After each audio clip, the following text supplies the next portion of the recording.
day 9 of 31 days of cold plunging.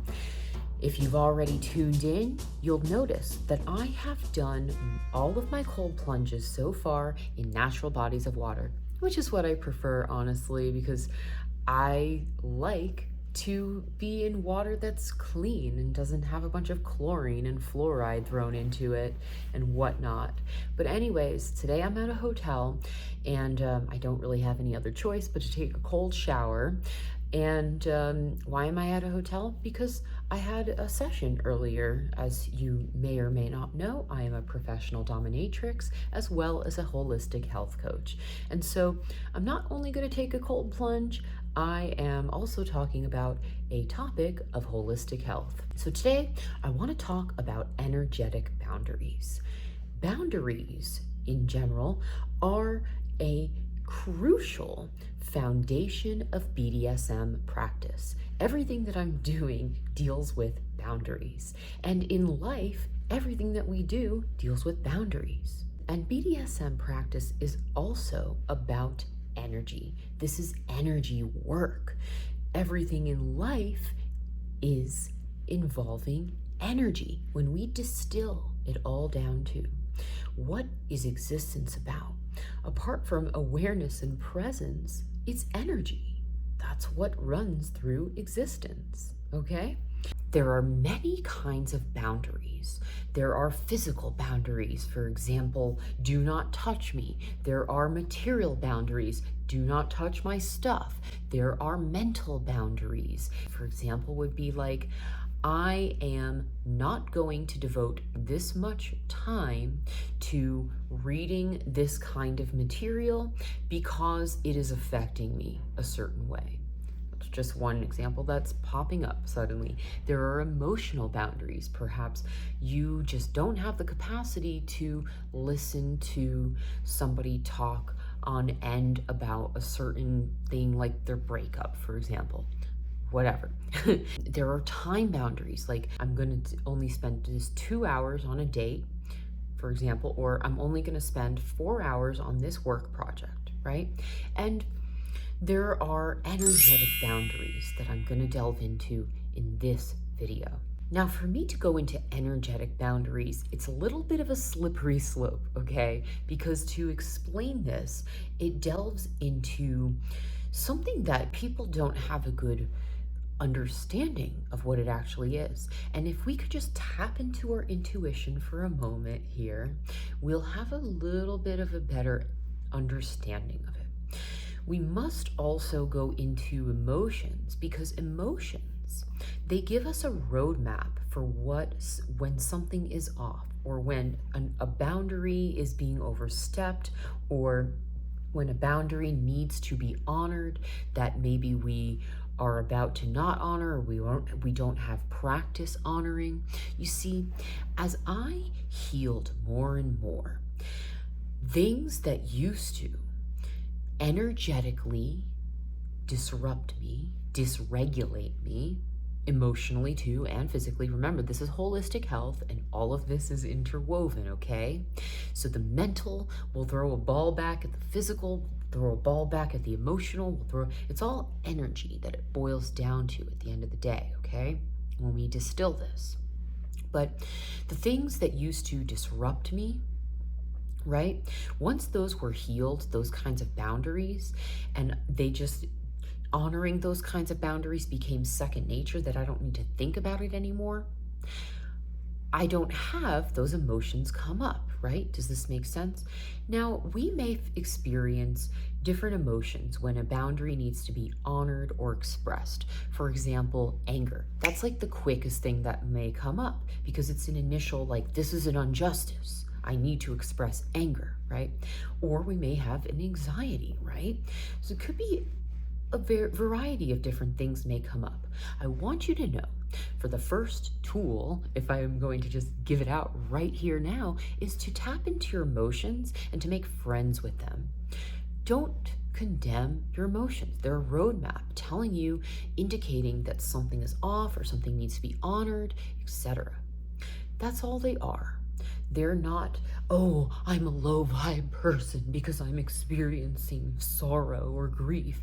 No, That's not at all the case. It's telling us that something needs to be looked at. We need to work with this here, okay? Now, what can happen when we do not honor our energetic boundaries? Well, we can get sick for one thing. We can get depleted, lack of energy. All kinds of things can come of this, right? When we do honor our boundaries, we live a much more fulfilling life, balanced and nourishing. But we must take responsibility to honor our boundaries, because if we don't, nobody else is going to. No, and people cannot mind read. Once again, people cannot mind read. You may come across a respectable person, someone who they're just really good at honoring people's boundaries intuitively. I've met them, it's a blessing when you meet them. But with that being said, we can't just pray that everybody honors them, right? We've got to take self-responsibility. And let's face it, there definitely are people in this world who are kind of primal in nature. They're predatory. And if we don't honor our boundaries, they're going to take advantage of them. Okay? So we'll leave it there, and with that emphasis about checking in with our emotions, okay? That is just one broad tool. And there are more steps to this, but I want to give you some shamanistic tools that I use often, not just when I'm doing a session or after a BDSM session, but I implement them into my daily life. And they've become little practices over time that have helped me with my energetic boundaries. And what this also is this is about intention, okay? You're gonna hear me talk about that here and there. So let's go into the first tool that I like to utilize, which is candle lighting. I light a candle for every session that I do. I work with fire. Fire, when we meditate with it, when we work with it, it is cleansing, okay? So at the beginning of a session, I light the candle with my submissive, and I tell them to focus on an intention. What are your intentions? I have had all kinds of things come up for sessions. For everything from compassion to sensuality to femininity, all kinds of things, right? And then I will have them speak one into the flame, speak gratitude to the fire, and then I will speak mine as well, and I will instruct, all right, focus your energy, that is your intention, and then I'll just leave the candle there and begin the session, right? And I always tell my submissive, now we just let that intention go.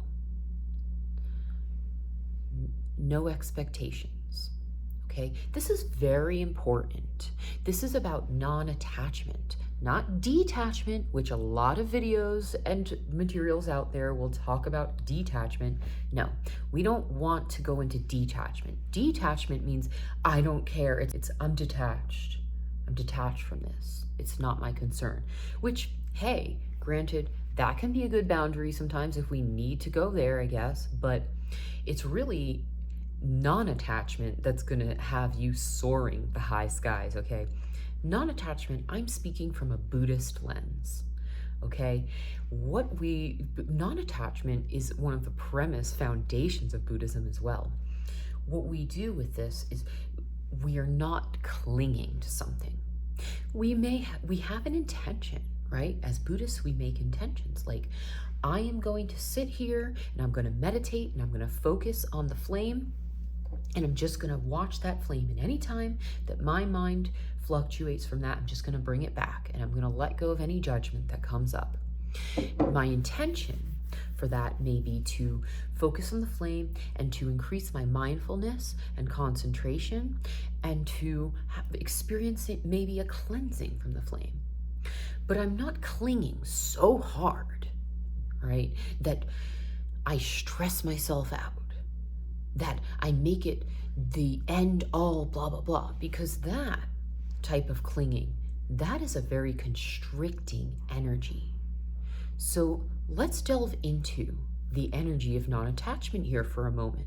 And I know that I've segued from this candle lighting to this energy, but this is an important concept here. Energy. We can have an energy of we give and receive, and it's free flowing, right? Or we can have a blockage where we will not receive, we will not give, right? Or we can have an energy where we're just taking, maybe even unconsciously or subconsciously, right? Or someone is just taking it from us and we're not even conscious of that, okay? And this is where tapping into our emotions again, into our body, into our somatic, right? What do we feel? Is our energy clenched, or is it expansive and free-flowing, right? Again, when we're contracting, it's causing a little bit of stress or something. Don't condemn yourself, but this is the energetics of when we cling to something, when we need an outcome, when we have expectations, which are one of the roots of unhappiness, okay? We can't control outcomes. We really must surrender if we are to have a better experience of life or BDSM session. Surrender is a very big component to BDSM. The next practice that I utilize is transmutation of energy. Now, there are all kinds of transmutation of energy practices out there, but the one that I do is I transmute the energy of somebody who has come to see me, a submissive. They've already given me their energetic consent. They've consented to a lot of things. I don't really tell them that I'm doing this, but often after a session, I will have some that say, oh, I came in with a sprained ankle and it felt much better after our session, you know. I'm like, very cool, very cool. That was not my aim necessarily, I'm glad.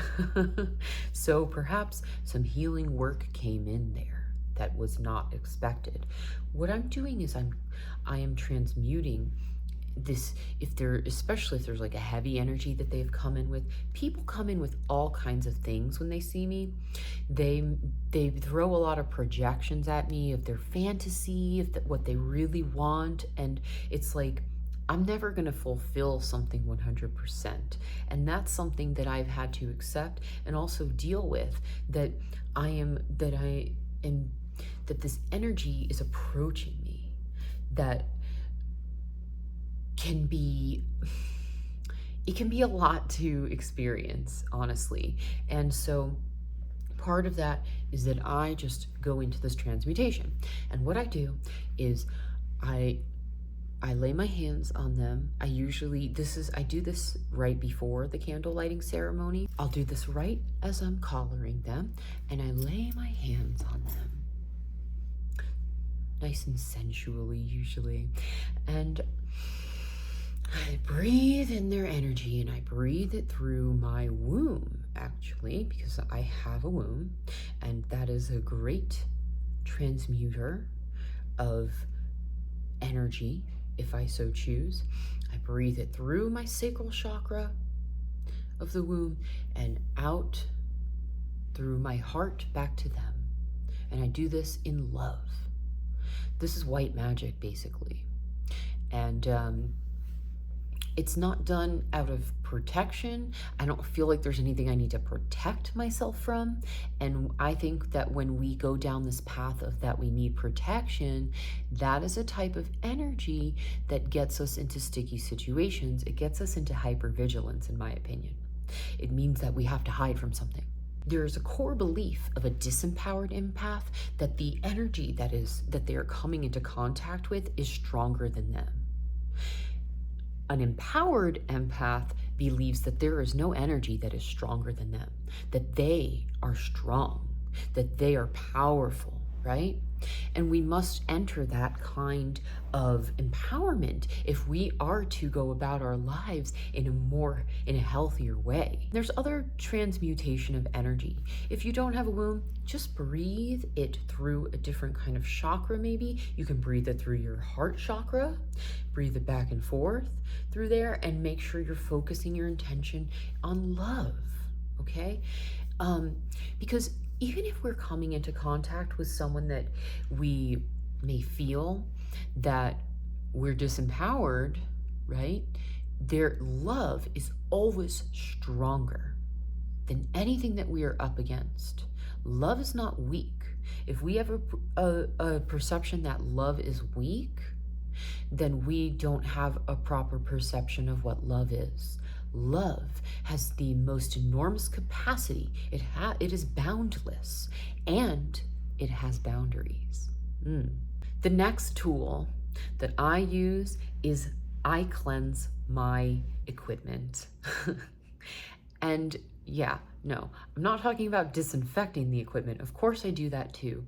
What I'm talking about is I sage and Palo Santo my equipment. This is a practice I've actually only taken on in the last year, and I need to do it again soon, actually, now that I am talking about this.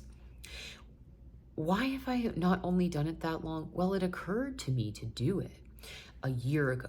I was coming out of my storage unit and I gathered a bunch of goods a bunch of BDSM equipment that I had not played with in a while, that I had left some of it I had left in there for a couple of months, and I went on a little break and I hadn't used it in a while. And as soon as I got back into the car, I noticed a pain. It's a chronic pain that has been transmuted since then. It was throbbing. And immediately, because I had been working with this pain for many years, actually, I immediately noticed it. And I said, what did you just do that's different? And I thought, well, I just got the equipment.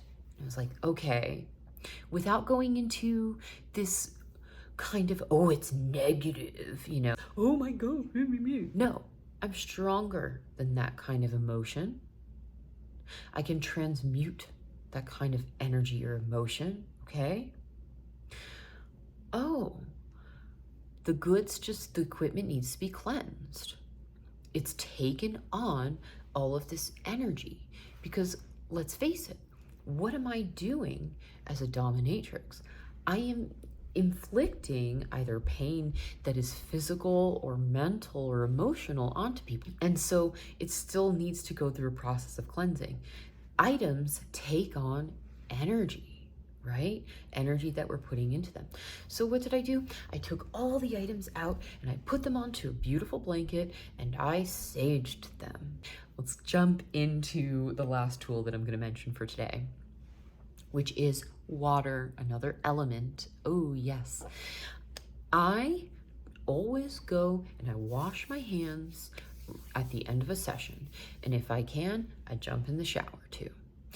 And this also sounds so basic, right? But it's very important that in water is an immediate cleansing of our energy, right? Years ago, when I had a therapist who was a retired professional dominatrix, she encouraged me to always wash my hands at the end of a session or take a shower if I could. And she was right. This is so helpful. For me, it's like rejuvenation to jump into a shower. So it's an immediate source of energy for me. And with that being said, I'm gonna go jump into my cold plunge.